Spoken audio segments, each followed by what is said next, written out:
So many of you already know I absolutely love college football recruiting, and in fact, it's probably my favorite aspect of the game. But if you were sitting there asking me what's an example of a recruiting battle that I think embodies why I love college football recruiting so much, it'd be hard pressed for me to look anywhere else other than the Battle of LT Overton, for a few different reasons. Recency bias, of course, but also I do feel like it encapsulates so much of what I find intriguing. And with new information in regards to the Battle of LT Overton, we've got to break it down. But before we do, as always, you all know the drill. I want to hear from you. Hop down to the comments, Y for yes, N for no. Do you believe that LT Overton and his brother Micaiah Overton will be able to make an instant contribution at whatever institution they choose? Let me know what you're thinking. If you are new to the channel, be sure to subscribe, hit that bell notification. I'm on my push to 15,000 subscribers, and I would absolutely love to have you a part of that journey. And if you enjoyed the content, like and comment down below. Those interactions, though small, are truly massive to content creators such as myself, and both getting picked up and maintained by the YouTube algorithm. But with all that being said, let's hop right into it. And first, why do I love recruiting so much? And the honest answer to that is because usually these battles are shrouded in intrigue, and it's also a perfect example of an individual having a dream and working towards that dream and finally being able to realize it. That's a story that I absolutely feel needs to be told, and one of the big inspirations for me starting this channel. But more specifically, why the Battle of LT Overton? Why did I pick that one as one that I find so intriguing? Well, it's very simple because there are so many different wrinkles in the battle for LT Overton, and today we found out that the 5 official visits have been scheduled, and the 5 institutions receiving these visits are Georgia, A&M, Oklahoma, Oregon, and finally Ohio State in no particular order. Whenever we talk about recruiting, we're always talking about relationships and how they affect a battle. And certainly, that's no exception with LT Overton. But when we're speaking on relationships in regard to LT Overton, it takes a different toll on the conversation. Because Overton has relationships with multiple institutions, being from the state of Georgia, having family that went to the University of Oklahoma in his father, having family that worked at Texas A&M.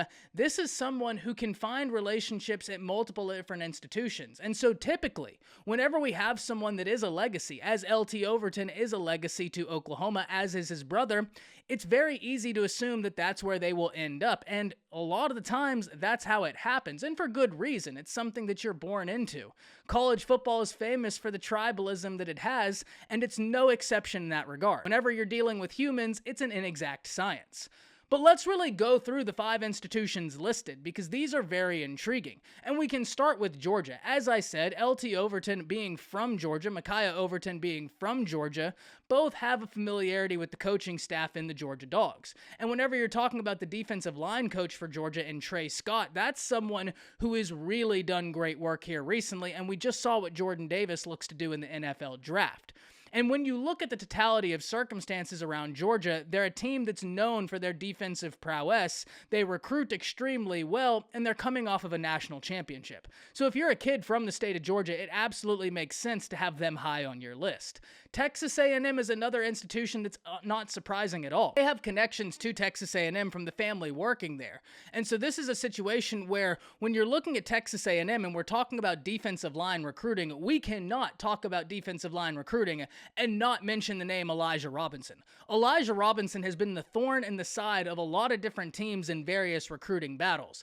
A really solid recruiter, but now when you mix in what Texas A&M is doing in their recruiting classes, the hype that they've generated, and the NIL usage, this is a situation we absolutely have to watch. LT Overton could be looking at Texas A&M, seeing all the talent they just got, and think to himself, I'd like to play amongst those guys right there. If we look at the Oregon Ducks, that relationship has been established through the relationship that the Overtons had with Dan Lanning, now the head coach at the Oregon Ducks. And that's not even to mention the defensive line coach, Joe S., who is a really solid defensive line coach. But whenever you have the familiarity that the Overtons have with Dan Lanning, when Dan Lanning goes to Oregon, it's not surprising at all that that would be a team that's high on this list. We talk about relationships, and even though Overton's relationships spread wide, that certainly doesn't diminish the importance of said relationships. And Oregon is an institution that, as I said in the live stream, if the college football playoffs are on level 10, Oregon seems to teeter between level 7 and 9. just not taking that next step consistently, but a team that many have expected to finally make that step. It's going to be interesting to see if Dan Lanning is able to take them there. Great defensive coordinator, but this is his first stint as a head coach, so we're going to have to see. Then we have Ohio State, and if you're familiar with Ohio State recruiting, you certainly know the name Larry Johnson. Larry Johnson is one of the best in the business, regardless of positions. He's someone who gets in high-ranking recruits and then sends them to the NFL in troves. And so whenever we're talking defensive linemen, I'm almost more surprised when Ohio State and Larry Johnson aren't a finalist than when they are a finalist. Look, we need to be very honest about this. Ohio State's one of the best programs in the nation. No matter how you feel about the Buckeyes, they're a team that doesn't look to go anywhere. CJ Stroud seems poised for another run to New York. Ryan Day has had the team humming, and even though last year was a quote-unquote down year, they were still one of the better teams in the nation, and I don't think that's going to change anytime soon. Ohio State is just an established program, but finally, Oklahoma is a team that we really have to watch in all of this.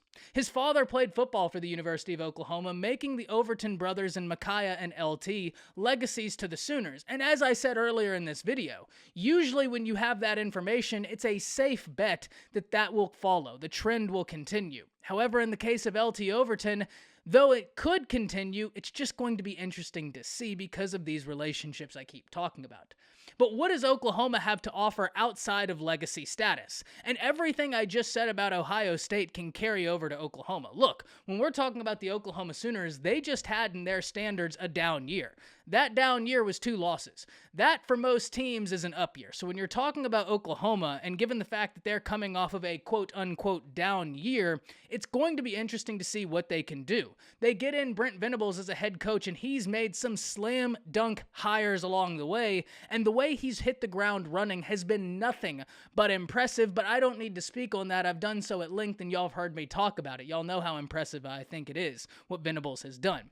More specifically, though, I want to focus in on Todd Bates, because he is an individual that absolutely makes sense to be in this collective of 5. Because when we're looking at the 5 teams that are going to be going after LT Overton, you're talking about the battle of heavyweight recruiters, man, and Todd Bates absolutely fits that mold. We know what he did at Clemson. We know what type of recruiter he is, but he's also one of the best defensive line coaches in the nation.